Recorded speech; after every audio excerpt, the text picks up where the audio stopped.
The Orphans had no protector, until humanity stood between them and the Empire. The Valdris colony had been silent for 3 rotations when Captain Sarah Chen's frigate Defiant dropped out of hyperspace at the system's edge.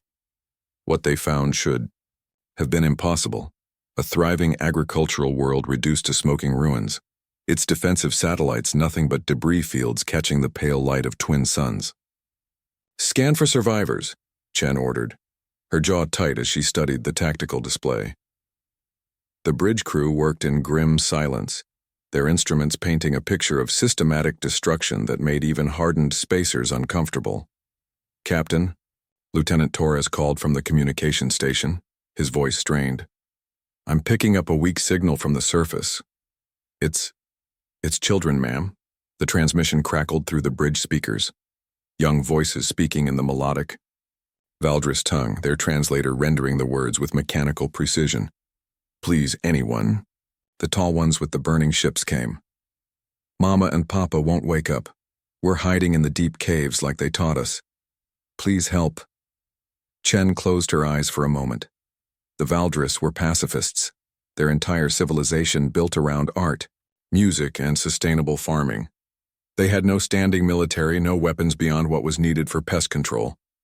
When they'd petitioned to join the Galactic Council, they'd been laughed out of the chamber. Too weak, too naive, too idealistic for the harsh realities of interstellar politics. "Set course for the 3rd planet," Chen commanded, "and send a priority message to Earth Command. Tell them we've found evidence of Krek's imperial expansion." The response came back within hours, transmitted across the void by quantum relay. "Stand down.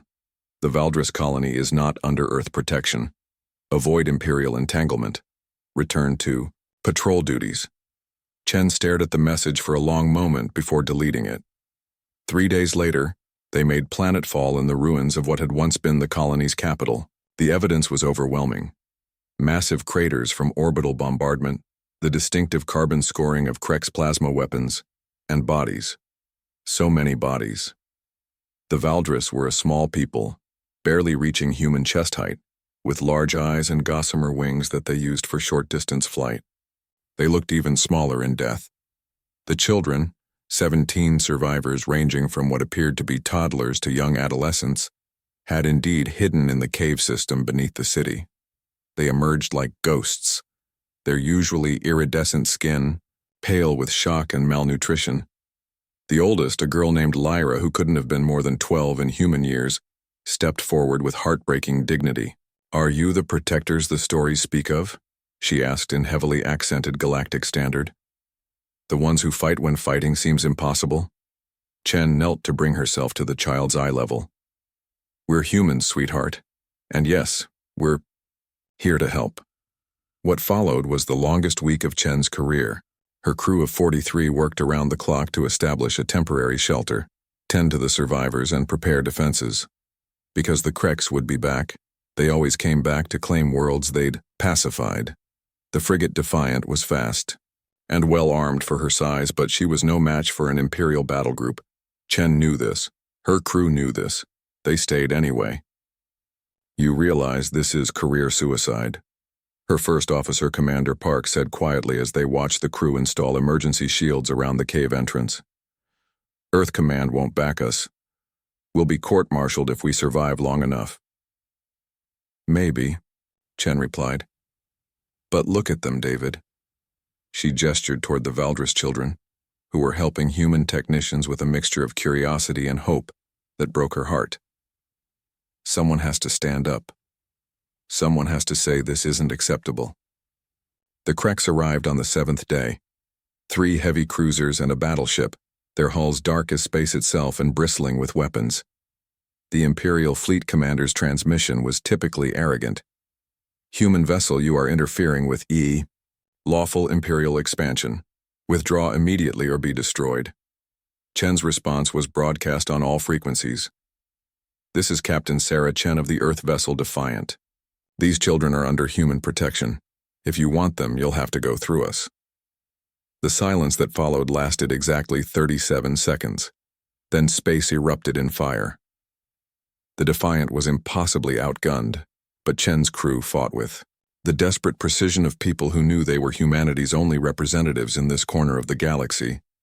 They used every trick in the book, asteroid fields for cover, mining charges rigged as improvised torpedoes, and the frigates' superior maneuverability to stay alive far longer than should have been possible. But superior firepower told in the end. The Defiant's shields failed, her hull cracked, and her engines sputtered toward death. That's when the impossible happened. The hyperspace portal that opened near the fourth planet was massive, large enough for a fleet, and through it came the full might of Earth's Seventh Fleet, battleships, carriers, destroyers, and enough firepower to glass a continent. At their head flew the dreadnought Unconquerable, her hull scarred from a dozen campaigns and her captain's voice cutting through the chaos with Arctic calm. This is Admiral Rebecca Martinez of the Earth Defense Force. Captain Chen, you are relieved. Of independent command. A pause heavy with meaning. All vessels, this is now a humanitarian protection operation. Any hostile action against Earth personnel or civilians under our protection will be met with overwhelming force. The Krek's Imperial commander's response came quickly. Admiral, these creatures are not recognized as sentient under Imperial law. You have no standing here. Martinez's reply would become legend in a dozen systems. Imperial commander, under human law, the deliberate targeting of children is an act of genocide.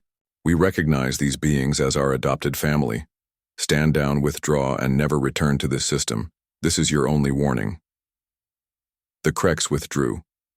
Years later, when the Valdris colony had been rebuilt and protected by Earth's newest and most advanced orbital defense platforms, Lyra, now a young woman studying interstellar diplomacy on Earth, would often tell the story of the day humanity decided that might makes right was no longer an acceptable philosophy among the stars.